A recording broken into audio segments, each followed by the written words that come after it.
Tugas ujian akhir semester Kebahasaan. Prinsip-prinsip pengenalan morfem.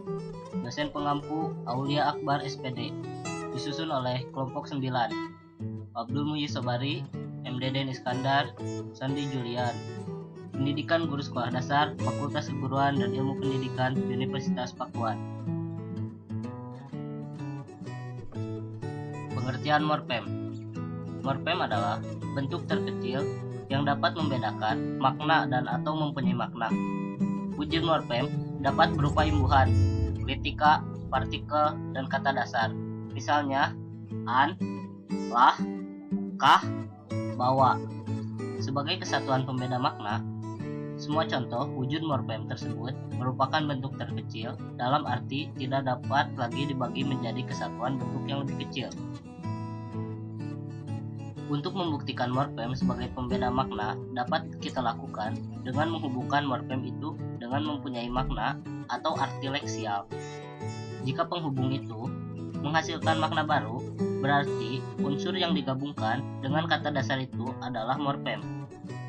Contoh, morfem an, di, me, ter, lah digabungkan dengan kata makan dapat membentuk kata-kata baru. Makan, dimakan, termakan, makanlah. Kata-kata itu mempunyai makna baru dengan kata makan.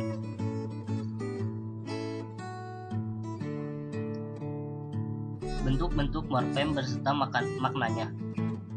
Morfem bebas, yaitu morfem yang berdiri sendiri dari segi makna tanpa harus dihubungkan dengan morfem lain.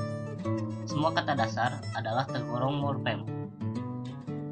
Morfem terikat, yaitu morfem yang tidak bisa berdiri sendiri dari segi makna. Makna morfem terikat baru jelas setelah morfem itu dihubungkan dengan morfem lainnya. Semua imbuhan, awalan, sisipan, akhiran, serta kombinasi awalan dan akhiran tergolong sebagai morfem terikat. Selain itu, unsur-unsur kecil seperti kritika, partikel, dan bentuk lain yang tidak dapat berdiri sendiri juga termasuk morfem terikat.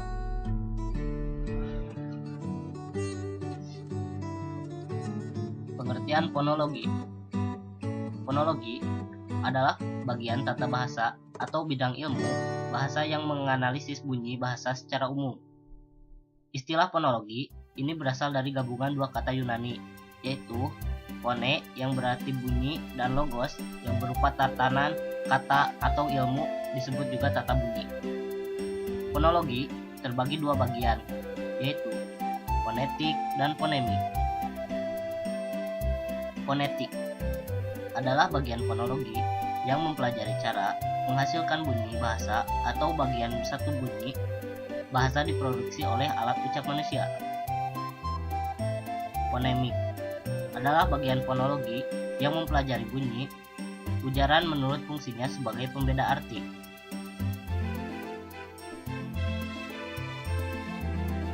Wujud dan jenis morfem. Wujud morfem dikenal sebagai wujud huruf atau rangkaian huruf yang melambangkan bunyi.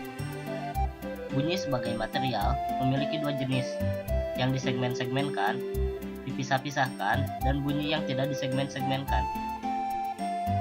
Yang pertama sering disebut juga bunyi segmental, dan yang kedua disebut bunyi suprasegmental.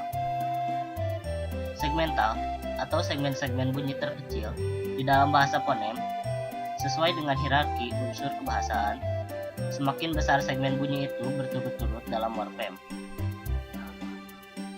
Kalimat dapat disegmentasikan atas klausa-klausa. Klausa dapat disegmentasikan atas prasa-prasa. Prasa dapat disegmentasikan atas kata-kata.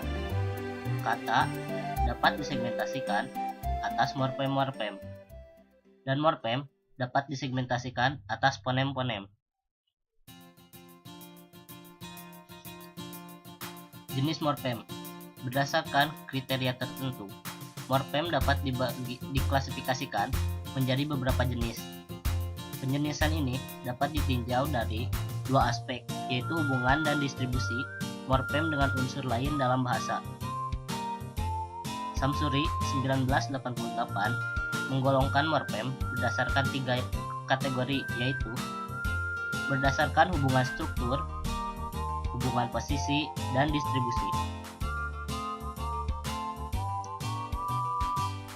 Dilihat berdasarkan strukturnya, morfem dapat dibagi menjadi 3 bagian, yaitu 1. Morfem yang bersifat adiktif atau tambahan.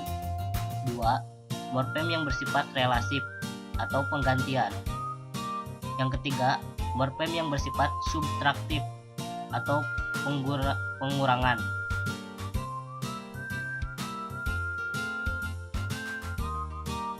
Dilihat dari hubungan posisinya, morfem pun dapat dibagi menjadi 3, yaitu 1.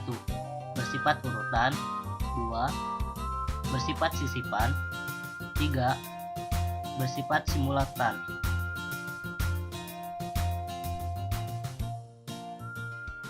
Sekian dan terima kasih.